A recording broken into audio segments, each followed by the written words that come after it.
Please remember to subscribe. Who let the elephant in? This all started because there was an elephant in our refrigerator. I wanted a snack, but decided I'd better wait till later. Until I heard him munching and crunching, so I opened the door just to see if he was leaving anything for me. Only the door got stuck, so I gave it a tug, and that's how we ended up with an elephant on our living room rug.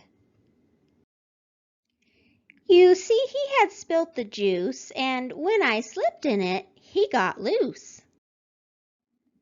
I must have startled him when I let out an ouch, because then we had an elephant standing on our couch. He was covered in crumbs and dripping in chocolate. I tried to wipe him off, but he was too quick.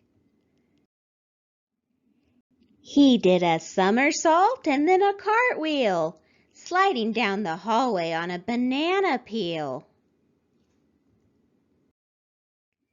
Then he flipped his feet over his head, and that's how we ended up with an elephant in our bed.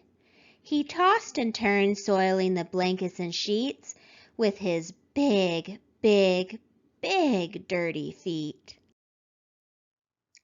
So when he fell off the bed and onto the floor, I dragged him outside and slammed the door. It's true, I admit, I'm the one that let him out, and it was me who chased him all about.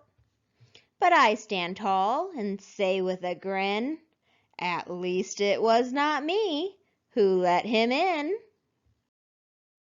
This has been Popcorn Storytime.